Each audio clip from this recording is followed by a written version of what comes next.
Hi y'all, welcome to my channel. Today I wanted to bring you guys another video on hats, but this time I'm going to show you a little bit of a hack or a workaround getting your design a little bit lower.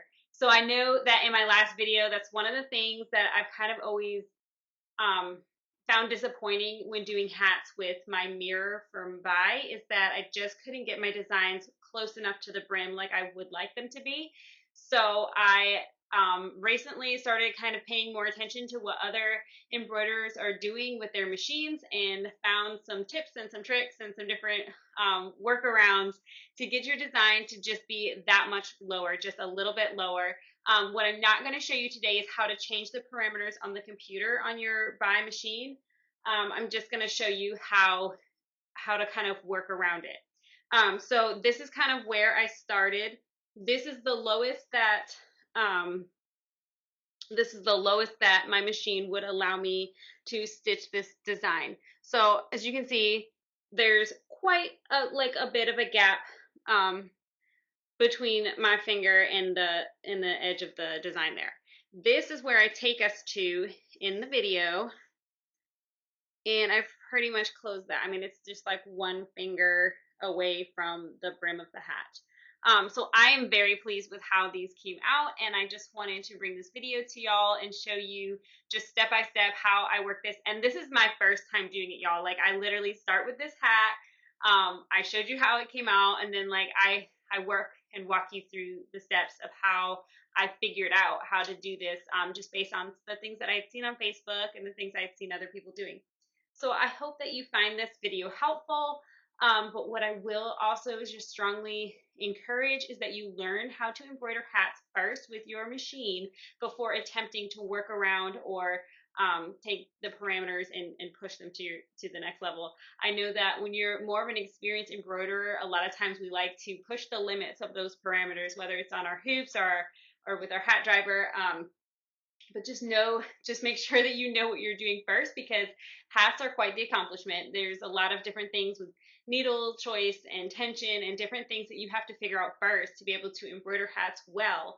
And once you've learned how to embroider hats well, then I would say that this would be a great way for you to try something new on your machine and get your designs to the next level of where you want them to be.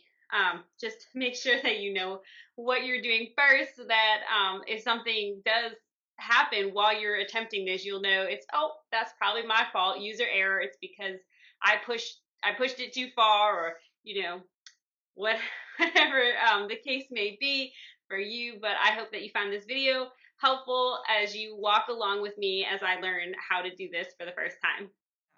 This is the lowest I can get the design in the parameters of my machine. It looks like it could go a tad bit lower, but if you do, sorry, I'm just holding my phone because I'm just kind of adding this in. It's nothing, I'm not trying to set anything up. So if I move it down, okay, so that's too far. Okay, fine, bump it back a little bit till it's green. Okay, so it's green. I'm not even gonna show you the hat. Just watch what happens when I do my trace to the design. And I know my machine needs to be oiled. Pay that no mind. Okay, did you see how it bumped back up? So like, this is literally the lowest that this machine will let me stitch out this hat. Okay, so I have a little hack for you that I've kind of discovered since starting this video and just watching and reading what other people are doing with their machines. If you come over here and you change the hoop, so you take it out of the embroidery mode. Yes, take it out of the embroidery mode. Go over here to change the hoop. And I can't remember what the person said they put it on, but quite honestly, if you just put it on other,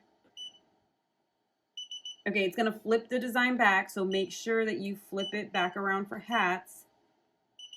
Now, this is not doing a hat, this is going to do like a huge area. So what you want to make sure you do now is always trace it out and make sure that it's not going to hit this bar, make sure it's not too far down. But this is going to kind of hack your parameter, kind of like a hack to be able to make it go lower. But what I'm going to say right now with this is, if you're going to try this, make sure you already know what you're doing with hats. I've been doing hats for a while now. I feel pretty comfortable with them. I am going to sit you up on the tripod and just kind of try to move this where I want it to go. Okay, so what was I saying? Sorry, ADHD kicking in again. So what I'm going to say with this is if you are going to try this, please make sure that you have successfully stitched out a few hats, and this is just my personal opinion. Make sure you kind of understand your machine, understand what you're doing, make sure that you have the right needles, the right tension, all of that. Like I just successfully stitched out this hat. I haven't changed a thing except for what I'm about to do now. So I know everything is good. My needles didn't break. My tension was good. Everything is good. So if I do this and there's a problem, I know it's user error. It's my fault. It's because I took off the parameter guidelines and I'm trying to do my own thing. You know what I'm saying? So this is just okay. So I have it centered on this machine. I'm gonna do the trace. I haven't moved it down yet. I'm gonna do the trace one more time just to kind of see where I'm at. How much further do I want to go down? I'm not gonna go down that much further. Just a tiny bit. Maybe it's maybe 1/4 of an inch what I'm doing. Okay. All right. It's gonna go all the way to needle 12. That's one of the titanium sharp needles that I have set up for hats.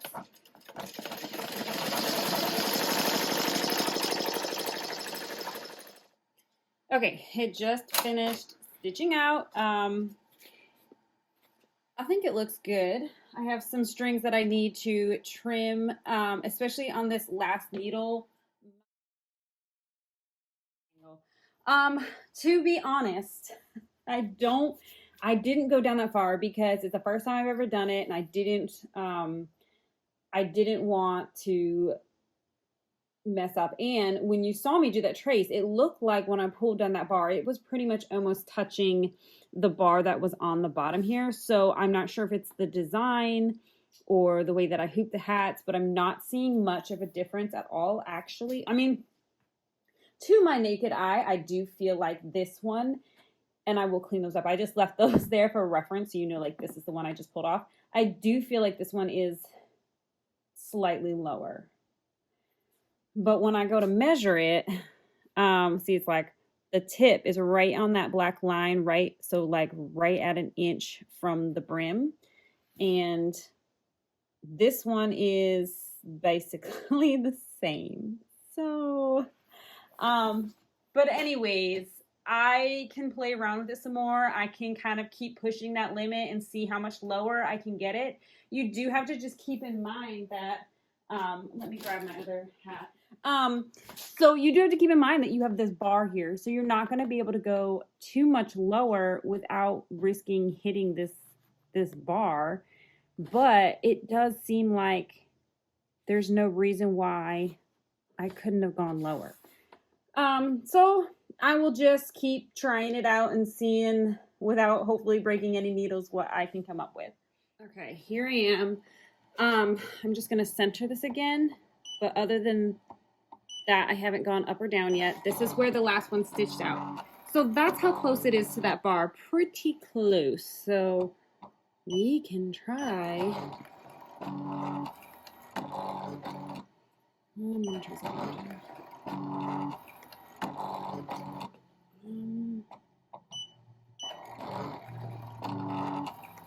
Okay, that is pretty much rubbing that bar. So that is definitely cannot go any lower. I'm going to risk it because what I also think, I'm wondering if this the very tip of the design is what would be like that low, you know. I'm gonna risk it.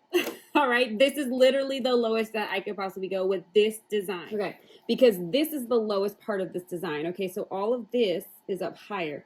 This little tip is the lowest part of this design. So in general, I think the design just looks like it's higher because of that.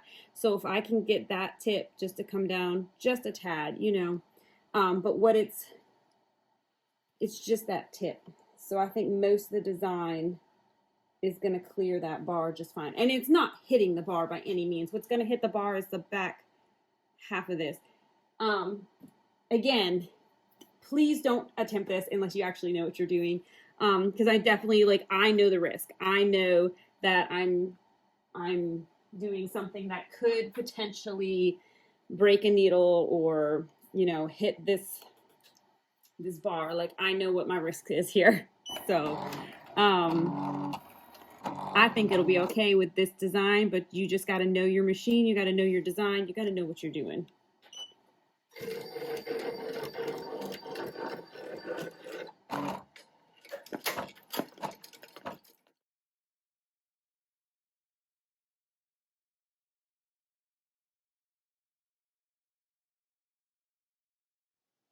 So this one, I definitely was able to stitch lower than the first one, even though it's still a little bit higher than I would like to see it. Let me pull this off and then we can get a better comparison.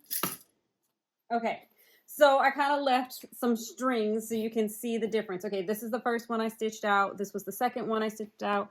And this is the last one I just stitched out. It just has that string. Don't worry, I will clean those up. But this one is definitely a lot lower than that first one.